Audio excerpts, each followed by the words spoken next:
fuzzy today. Hello, happy Monday. How is everyone doing today? Hello. Hi, people of the world. Happy Monday, guys. We took a break last week because I felt gravely ill. because Rodrigo was ill and because Monday was President's Day. So the office was closed and we decided to have, the day off, I Have a guess. day to relax. Mhm. Well, I was bedridden for like a whole 7 days.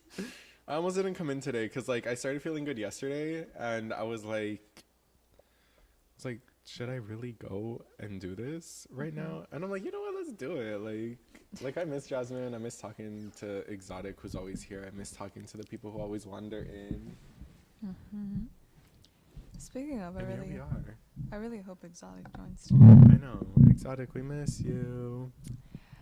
But today we have a topic that we thought about a little bit last minute, but I think it's very fitting and it makes sense because it's what we've been talking about overall. Like it's been the topic of the vision board episode of, we always wind back to what we're going to do, where you're going later this Yeah. year. So yeah, so career prospects, not only as a poet, but in general as artists, and what you can do with all of that. Yeah, so Jasmine and I were talking like we honestly are just very excited about this topic because we're both poets, we're both artists, we both came through this organization, and I'm sure other people have come through organizations like this. And it's funny because when I was little I was like, I'm going to be a poet because this is what I'm doing so long. It's not to say that I'm no longer a poet because I still get booked for shows and hosting open mics and things of that sort. But it's not like my main driver anymore. Like there's so much that an org like this teaches you that you can um, take to other places and learn Mm-hmm. and things of that sort, you know? Yeah, yeah. Like we also have programs that emphasize music and production and performance um, off of the stage, as well as whether you're behind a camera or in front of a camera.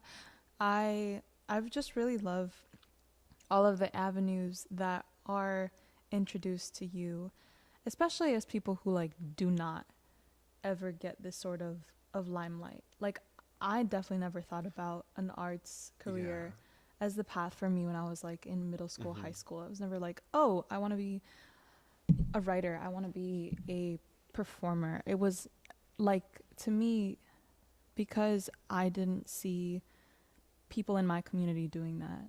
I didn't, envision myself in that It's space. funny because I had the opposite reaction because I did not see people Mhm. in our community doing things like that. It was like, I want to do it. I'm going to do it. I Mhm. will be doing it.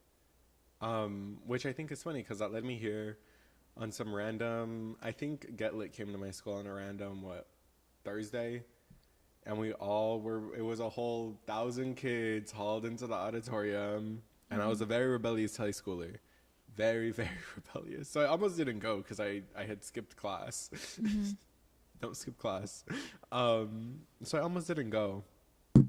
But I was like, you know what? Like, there's literally nothing else to do. What I'm gonna do? Sit on the football field and on my phone. Mhm. So I walked into the auditorium and I'm like, wait, this is kind of gas. Like I'm down for it. And I was like, okay. And I was like, well, how do I join? Heard that there was a slam team. Didn't make the slam team. Heard there was a team here. Didn't make the team here. And I was like, okay, Saturday classes, whatever. I'll come in, do art, live life, be there. And I learned a lot from performance, from writing, the technicalities of all of it. And like I said, I'm no longer as involved in the poetry scene today, Mhm. but I think it did lead to a lot of things, like becoming a voice actor, becoming an actor, writing music, being comfortable on stage, being comfortable in my body, and learning how to just kind of be on camera. Because I talked to Jasmine about this a lot, but I'm a Twitch streamer. I stream video games whenever I feel like it, just for funsies.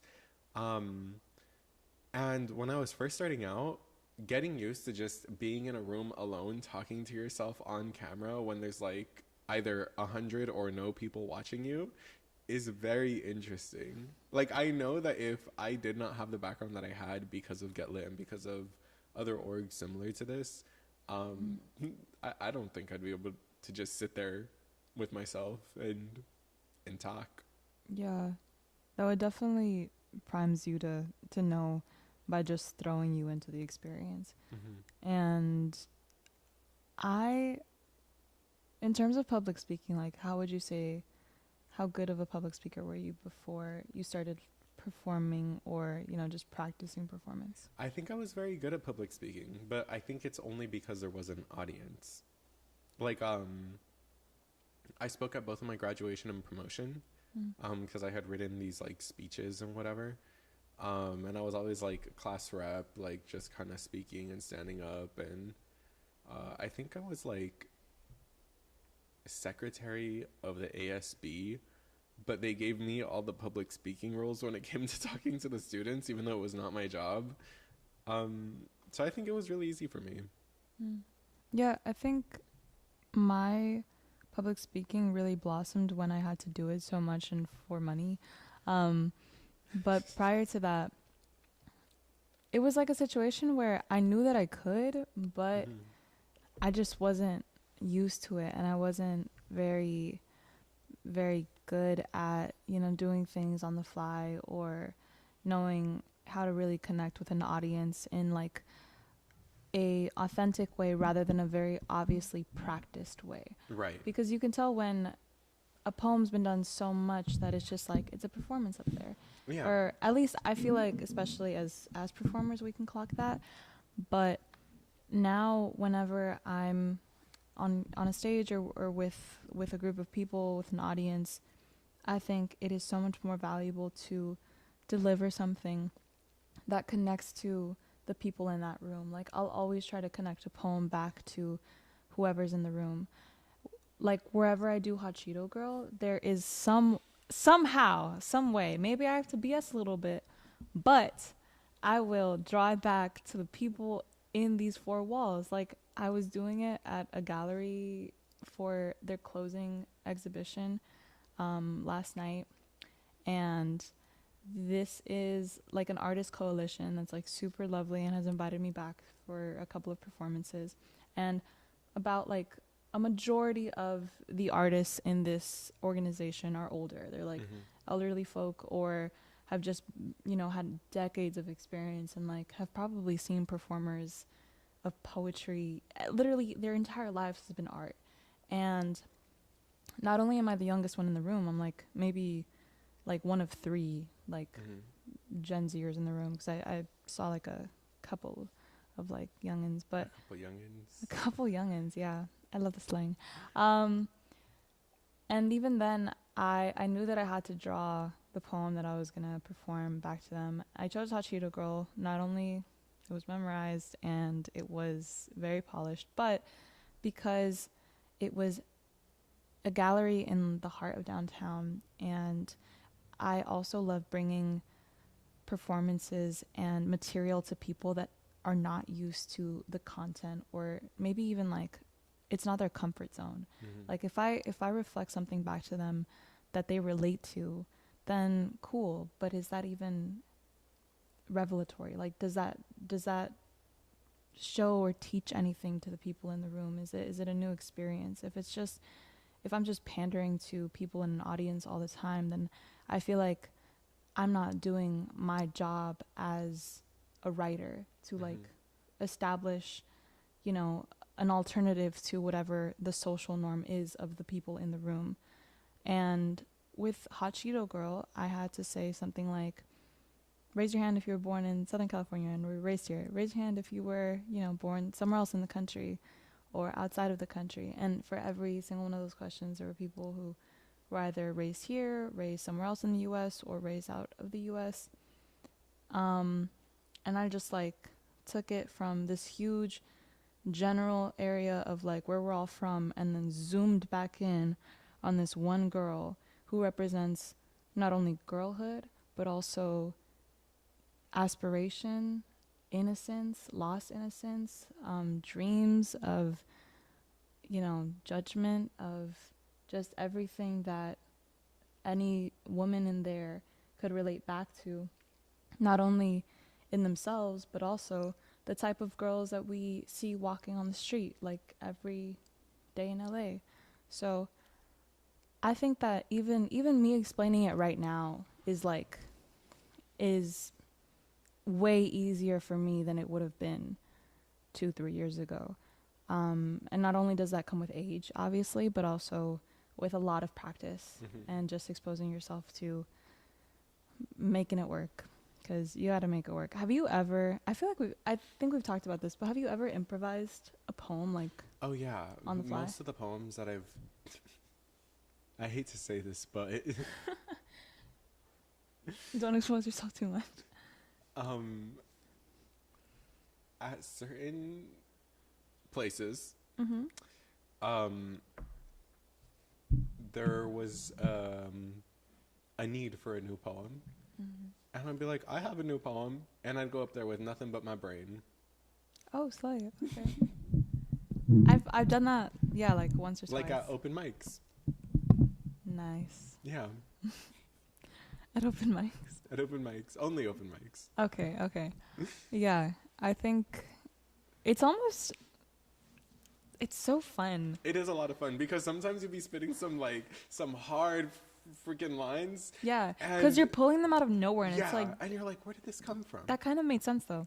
Yeah, like it was a metaphor, but I love, pulling things out of thin air, especially when it's like a bunch of kids. Oh yeah. Yeah, it's just, I mean, I don't do that at blitzes anymore, but I did it once for a blitz where we were done with our classic and response, and I had an indie, an independent poem about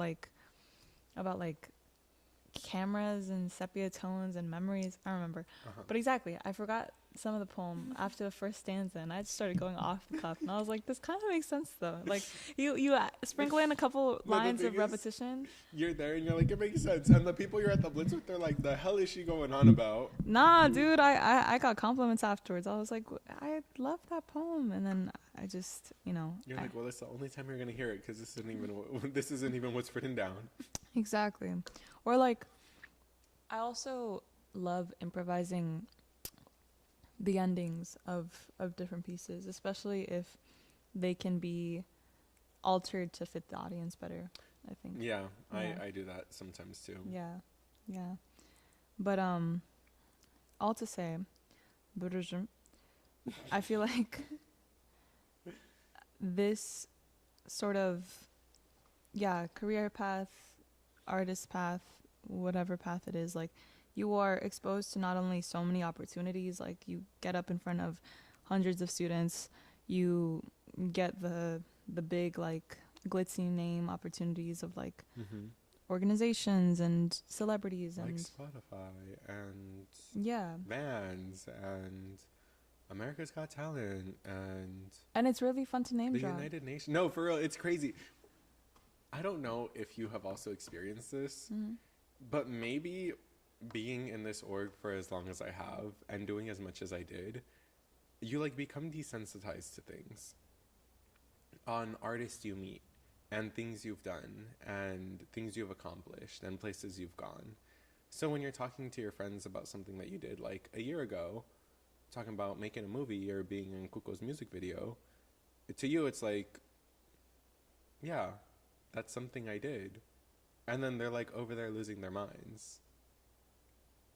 Are you also like semi-desensitized? I don't think it's, we like become used to what we do every day, for sure.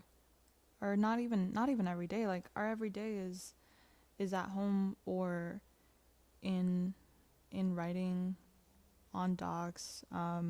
We're here in the office. Like my everyday consists of coming here and seeing like the people that work here and make up this organization and like, get paid by the hourly for it.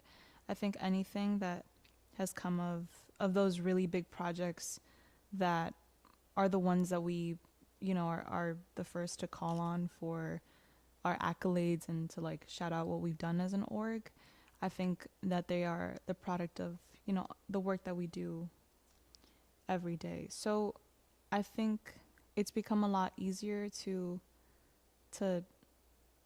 I guess put that out there. Like it's not as like big in my head. Like when we say like, oh, we've worked with this artist, we've worked with Yeah, this like artist. it's not like this big amazing thing. Like, not to diminish the fact that what we are doing and what we have accomplished is amazing, but it's not like, it's just kind of like,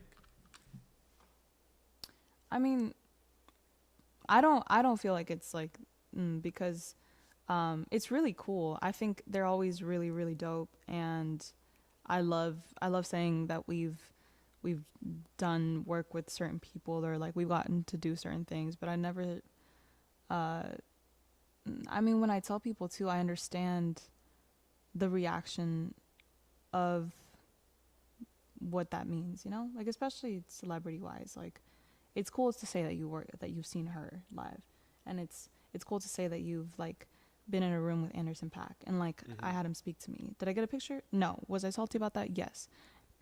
But like when I talk about that with my friends, like I'm sharing it because I was excited about it because it was cool, and then it just, after like the first few instances, it's also, I think it just like takes away the shininess of it for me, but I know that it'll always be like a cool thing, especially if there's somebody that like your friend group or you are really into, yeah. and that you've always like, yeah, that you've admired. Or When I even met her, she made a cameo for my friend. that's cute. Yeah. I love her. Maybe that's what it is. It's not so much like a shrug, like a Monday, random Tuesday. It's more so like it takes the shininess away from it, because it happens consistently. It's more like at some point you start seeing people as people, Yeah. and you're like, you're just a person. You're a cool person. I'd love to talk to you more, but like, we're both people. Yeah, I like that. I love that is said in more, that it also makes things not seem so unreachable. Like the whole point of this is that all of these, you know, dreams and like the possibilities are attainable for us. Like we can be in the production of movies, and we can like Right. be on stages and national accolades and stuff and all of that, and it just makes it seem much more attainable. And I think that that's why I'm like, I'll always be excited about it, but I'm also not like oh my god, like this is insane, even though sometimes it is insane. Sometimes time to time, I mean, like my first month of being here, I got to perform for Mindy Kaling. Like that was, I'm still, when we do introductions at blitzes and the host will ask me for my fun fact, I'll, for the longest time I would pull that one up and be like, performed for Mindy Kaling, because not even 3 months before that performance for that awards show for Mindy, or like honoring her with a poem, was I at a premiere for the season 3 of Never Have I Ever, where I waited like in line for 4 hours, and then I got a glimpse of her as she was like walking down an aisle of the theater. And then yeah, just, It's crazy how the circles kind of close. Things go full circle here. for sure, yeah. It's definitely something that I'll always be grateful for as well, because that's definitely not something that you can take for granted. I would definitely not. Yeah. And I want to talk more about like not just the big stuff of like the titles and Yeah. the things that we can attain when we, you know, if we want to go there, but also just like the really lovely things that we get to, Like the sweet moments. yeah. Like one of my first few blitzes. This moment lives in my head forever. Like forever, it's up here. I was doing this poem about my grandmother who had passed recently. Well, recently at the time, it's been like 5-6 years. And I remember doing this poem, and I don't know what compelled me, but like the scene of the poem is like I'm telling a story to like an audience at a backyard or in a campfire, at a family function. So you know, like high school auditoriums where it's like the stage and then a drop and then the audience. I was like sitting at the edge of the stage, just kind of like cuddled around them. And I get to the point and I see this girl bawling. I see a couple girls bawling, and I'm like, damn, words be moving people. And so I remember I just kind of like walked down on, like, I jumped off the stage, or like slid off. I don't know how to. I did the thing to get off the stage, and it was such like a interesting thing to do in performance. And in my head, I was like, whoa, that looks so cool. And then the girl was crying, and then the guy on the other side was crying, and I'm like, damn, homeboy's crying. Like, I made a boy cry. That's crazy. And it's always going to live in my head how no matter how small you think your words or experiences are, there's always going to be someone who relates to it, and someone you can move to tears or to laughter and inspire the next poem or artist or thing. Mm-hmm. Yeah, I really like that memory. Mm-hmm. And you said you were in high school. Like, do you remember like what year? I think I was a sophomore. Yeah, like things like that. I think one of my first blitzes, I remember there was a line saying something. It was a love adjacent poem, and I had a line about adoring the way that somebody always changes the color of their hair. Mm-hmm. And when I would do that poem, I always tried to find somebody in the audience who had like a really like vibrant color of hair. And there was a girl in the second row. I think she had like either bright blue or bright purplish hair. Mm-hmm. But when I said the line, looked right at her, and you know when like people are listening, then they're expressionless. Like they're just listening. I do it too. Like, and there's no expression, and it's just, it almost looks like they're like annoyed because they're just expressionless. Yeah. But I said that to her, and then she cracked a smile, and I was like so happy about that after the performance.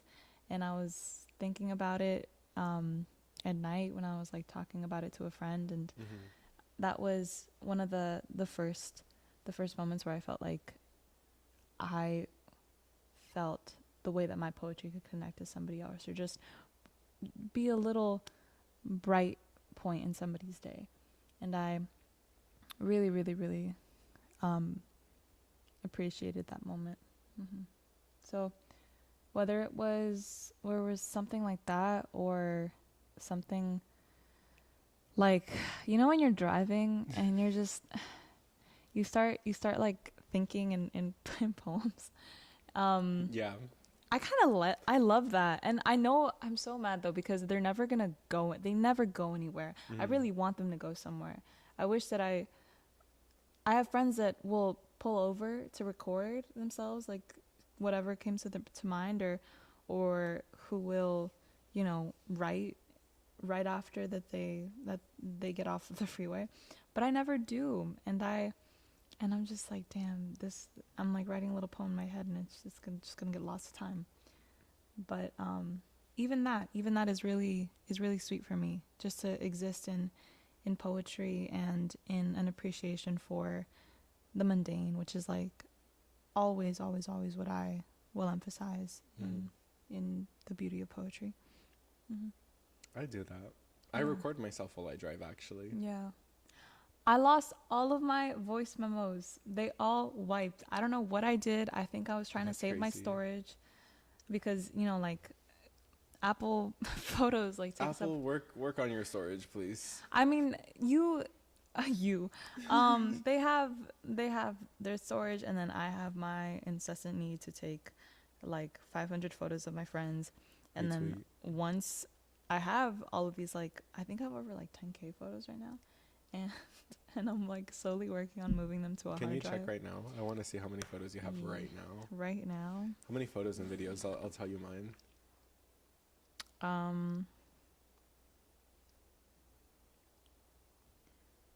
It is 12,200 photos and 1,302 videos. Oh, I have you beat. How much? 13,736 photos. Yeah. 3,074 videos. Oh my god, 3,000 videos. No. It's because of your streaming. I can't. I don't be streaming on my phone. Or like, yeah, actually it's not because you're streaming, but it's too much. I need to wipe some of my Spring cleaning. duplicates. Spring cleaning. But regardless, I really like doing that on drives, or you know, Because, like, sometimes you'll be driving and the sun hit you the right way and it's a good photo. yeah. Oh, taking pictures. Oh, no. When I Yeah. drive, I record my whole me driving because I just be yapping to myself. Yeah. It's like I'm backboarding on myself for, Yeah. like, ideas, for content, for poetry, for songs. Like, so, like, if you've seen, like, my monthly recaps, almost all the photos of me are just photos of me driving. Yeah. I definitely relate. I love driving in my Prius. I'm always going somewhere. That too. You drive so much as a poet. Yeah, you drive so much. If you have a car with very, very bad miles per gallon, I feel so bad for When you. I first started this, I was driving an 8-cylinder. Oh my. I was driving a Ford Expedition from like 2002, and I would spend like $300 a week on gas. See, no, that's crazy. Yeah. You're like going to Blitz's just to spend money for gas, Yeah. basically. Which is, I feel like the perfect poet car is a Prius because you need to, I think you just need a 4-cylinder because save on gas. my Benz, I love her so much. I Yeah. spend $74 every 2.5 weeks. Exactly. Like, That's perfect. I love her to bits. And just driving back and forth between places. So many things are in Long Beach for some reason, which, like, fingers crossed, you will never find me in Long Beach because I am not driving all the way down to LB for like an open mic. From the valley. Yeah, especially from the valley. Like, if you're, It's funny because I said that you will never catch me in the valley because it's when I had to host a show there, it took me 2.5 hours to get there. oh my god, hi Limit. Yeah, that's not. Two and a not half cute. hours. What time did you leave? The show was like at 6. I left like at 3 and change. Yeah, you also caught rush hour. Yeah. Yeah. No, if I know that I have to be somewhere like far, then I have to like plan my day around it. Like, every time I'm in West LA or like any of the beaches, oh my god, no, I have to. Oh, the night before I'm like looking up the drive on Google Maps and like mapping out And the path. dreading it. Dreading it. I mean, I almost like didn't do a mentor visit because I That's was like, crazy. You're like, I'm not feeling driving like an hour today. yeah. I mean, I had like, I had work and then school after, and I was gonna have to miss class. But then I was like, do I even have time? And I was like, I do, but do I want to? It was a whole thing. But I mean, it also really positive and bright side. It lets you see all of the city and It all does. of its areas. It does. So, the A way. new coffee shop in every little place you go to. Yeah. That was my favorite thing to do. You do that too, don't you? I do. I Yeah. do. Or I'll have an excuse to like see a friend who lives in the area. I love it so much. Yeah, but definitely The driving. draining if you don't love to drive, which is good because I do love to drive. I feel like even if we didn't love to drive going into it, coming out of it, you definitely do. Yeah. I love driving. I love little road trips. It's just like, I have so many playlists made. What's your biggest little flex? Like a calm little flex. That's like most people wouldn't care, but I think this is cool as hell. At home, I have like this little alcove space above my closet that would be bare, but we installed like a little like wooden railing, I guess, to close it up as if it were like a crib. And I can go up there and I can sleep on top of I have like a ladder. You have your own private nook? It's a nook, yeah. Like a cat? Yeah. It's like it's like small enough where it's like cozy, but also you can't sit up straight, but you Wait, can lay down flat in it, and I've spent nights up there. I really love that. Yeah. I think your biggest smallest flex is better than mine. What's your biggest smallest flex? I'm really proud of my Apple Your Music following. oh, yes, your Apple Music following. Yeah. I There don't are make music, but there are other things. It's yeah. just the first. That's the first one that came to mind. So I was like, I don't know. No, but that one goes crazy. Yeah. What? Well, my dad's a contractor, so anything with like buildings and Yeah, mine too, but like yeah, I didn't get no little cat cozy space.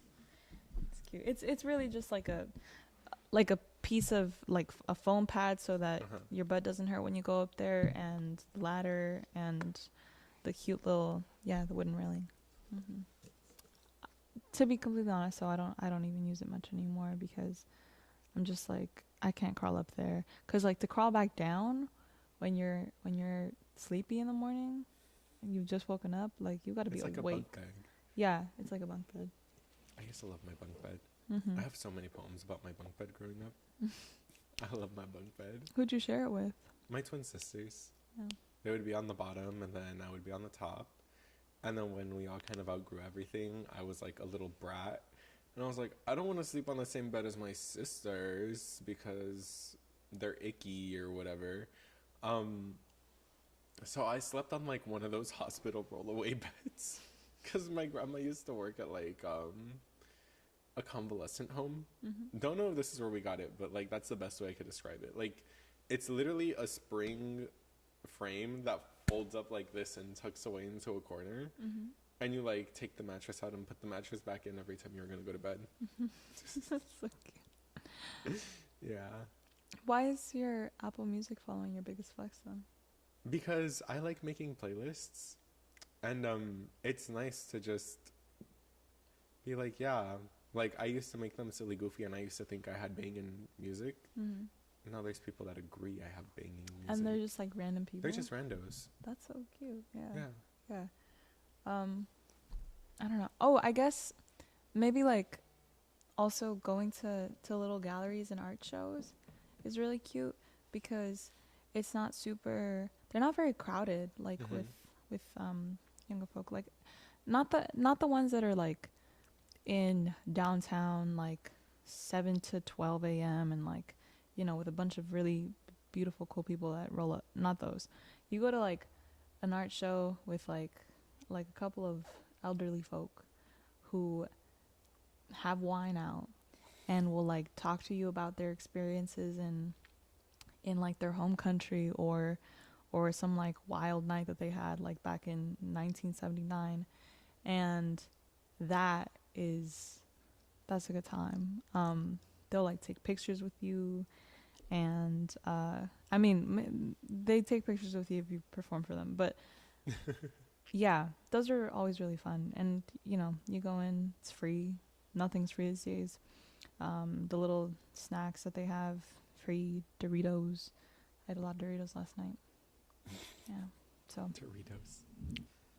that was really fun, and I highly recommend going to little art shows and galleries just to fill up your time instead of going to an overpriced coffee shop or something. Do you ever get noticed around town? For Your art or what you do? no, Oh. we're I mean I've only been noticed like as a teacher, like with the students that I've taught.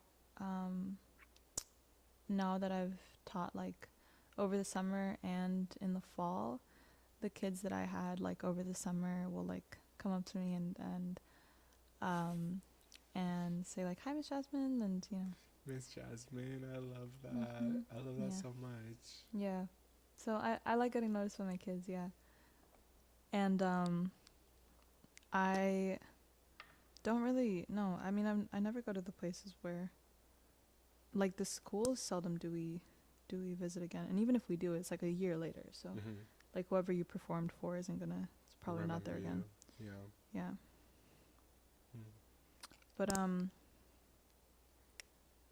any like opportunity that we've also gotten from being here or being a poet has been a good a good like reminder in my calendar that I do have work to do, and Yeah. that I am employed. That you've made it this far, but only because you keep on doing the work and creating the art. Mhm. Mhm. What about you? How was it for voice acting specifically? It's interesting. Sometimes I'm out and people just stare at me like, you sound familiar. I'm just like, I just have one of those voices, I guess. And I just like, I'm not about being noticed. I don't really, funnily enough, um, I don't really like getting attention, considering I'm consistently putting myself out there for the internet. But it's a different experience being noticed in public. So if people are like, you look familiar or you sound familiar, I'm like, no, I don't. You don't know who I am. I'll like change my voice up on the fly. Mhm. And I'm like, no, I don't. I don't sound different at all. I don't look familiar. Um, but one time I was noticed at the grocery store.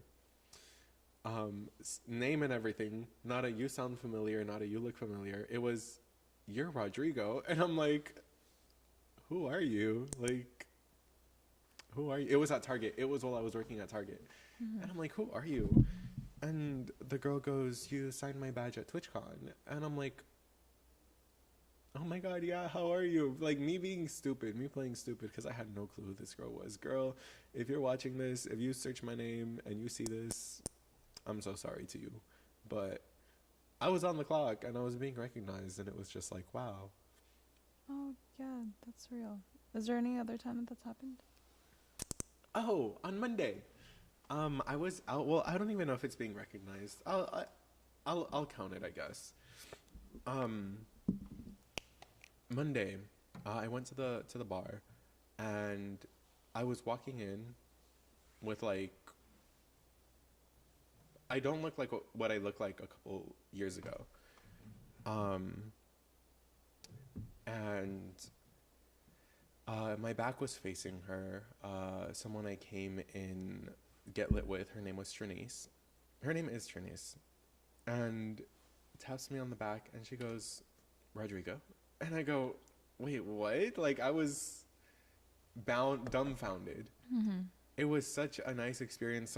Seeing someone that I had come into the arts with, left the program with, and is still creating art, hosting open mics, working with orgs, creating art You for met her themselves. here? Yeah, we were Mm. GLPs at the same time. Mm. Well, she was GLP. I was just kind of floating around. I met her here, and it was such like a breath of fresh air and relief to see her. Mm. That's sweet. That was on Monday? Like, Yeah. hmm. Oh, Tuesday. Tuesday. Oh, okay. I'm Yeah. like, no, because we were recording on Monday. Yeah, well, not last Monday, but yeah, that's cool. I always like meeting people that I also haven't talked to in a while because of school or yeah, things And like we were that. just talking about both of our careers as poets and kind of how we started at one point and we're like in the same genre but in different fonts because she kept music and poetry. Like Mm. that's still her strong suit. That's still where she's going. And I'm more so going into like the entertainment world, more not I don't want to say TV, more like acting entertainment. But it all like roots from poetry, you know? Mm. Yeah, that's cool. There's also a lot of ways to acknowledge like the ways that people have gotten really into like acting and TV Mhm. and things like that from here, or even like people that were just adjacent to the organization. Like David Diggs was a teaching artist here for a good minute before he went on to do Hamilton, and like I remember that because I had seen photos here, and I was like, when did they go and see Like, Hamilton and when like did this happen? meet David Diggs? Definitely, yeah. I know that like everything has happened before I got here because Yeah. I only got here so long ago, but I love hearing stories about people who have worked here or, you know, Came through the org. came through the org, Like her. helped, yeah, helped donate to it, or even just like our friends of people who Mm. are affiliated with Get Lit and like and the cool things that they've gone on to do. Some of the names that we have on the tiles of donors here, I recognize, and I'm like, I like that person, and I think that they're funny or that they're cool. That's always really, really sweet. But even if they're not poets, I love that people find ways to support the arts and art organizations And like how this. they came to be, you know? Yeah. How they came up. Mm-hmm. It's always like really hard to hit the ground running when you're starting one, but I'm sure that, I mean, we can ask Diane one day, like, Yeah. what were those early years like? And In her tell-all. mm-hmm. I would love to read a book Diane puts out. Yeah. Like a memoir. I would love to read her memoir. Mm-hmm. Diane, can you write a memoir for us, please? Please. Thank you. And yeah, sometimes I just say and I have no idea where I'm going Yeah. with it. It's like, it's a sign that the mind is thinking. The mind is thinking. The mind is a little sleepy because the mind has to be up at 5 tomorrow. But Ditto. But yeah, just The mind has to edit videos. if anybody who is here with us, do you have any questions, any just check-ins? We're also doing life updates today, which you were gonna share something about how Twitch is going. I hit not so much Twitch. I'm close to hitting affiliate, which I told you was my plan for the end of the month. Very close to that. I hit 10,000 viewership on YouTube. Sweet. Yeah. 10,000 on YouTube, like on your independent account. Mm-hmm. Oh, that's so nice. So what does close to affiliate mean? I just need to get my viewership up on Twitch, and I should be good. Oh. And then I'm working on my TikTok a little more seriously now. Do you wanna share your socials if anybody? No, here? thank you. Okay. Yeah, there's that's really cool. We did like vision board all of those goals, and you had your one of them besides the million on PayPal.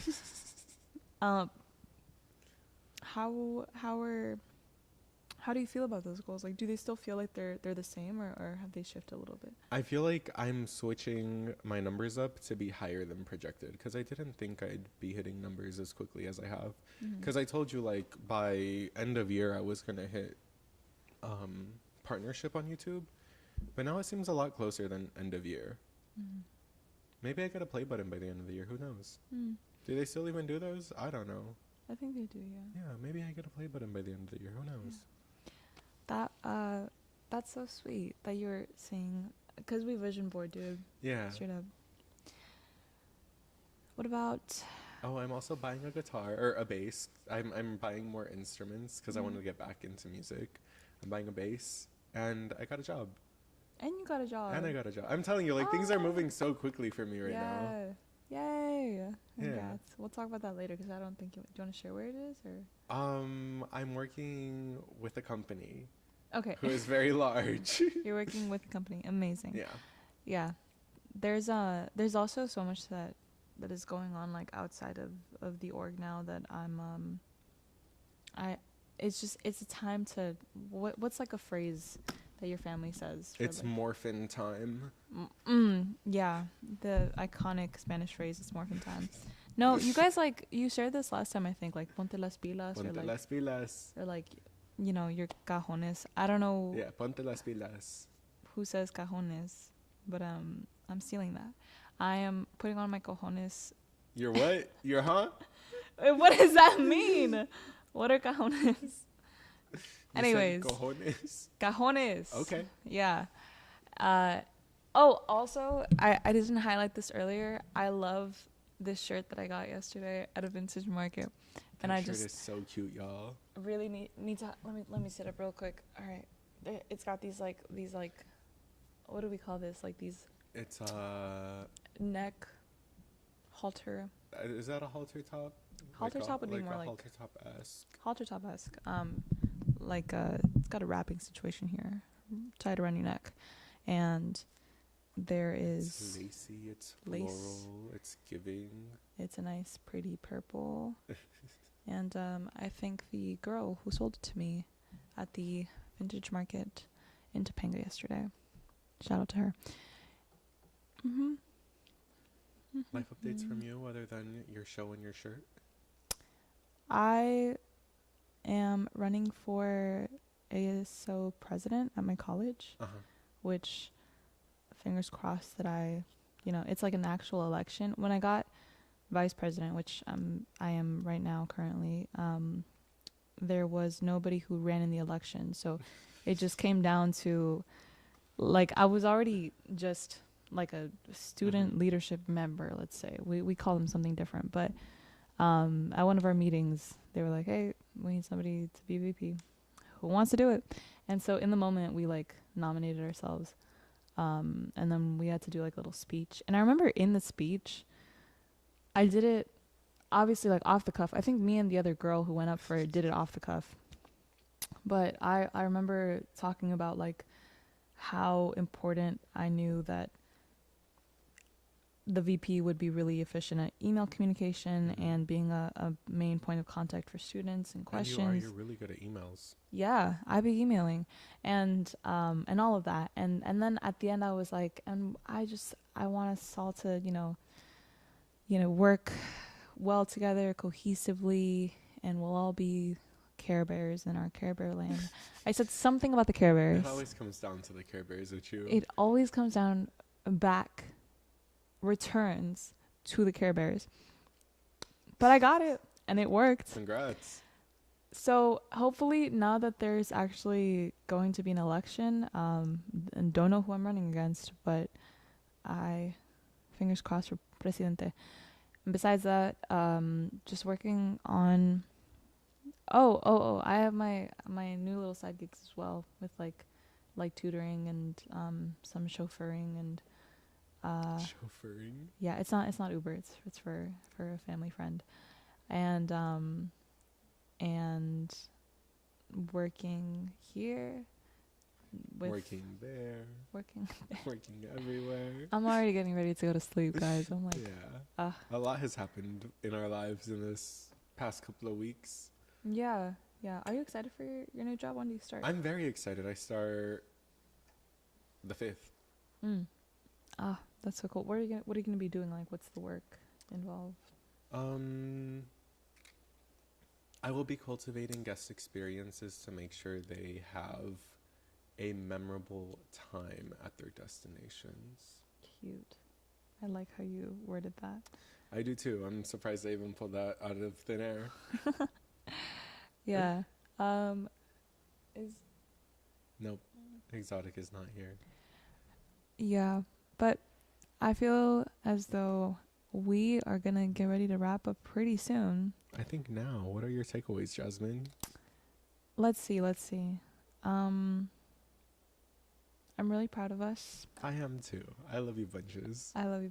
I'm really happy for wherever we're going to be able to show that we've got to. I worded that weird, but you did, but I know what you meant.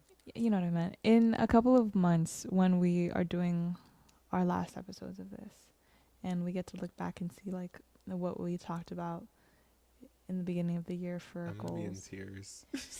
And I'm gonna be laughing at you. But I think that it's gonna be so fun. You're gonna be laughing at me.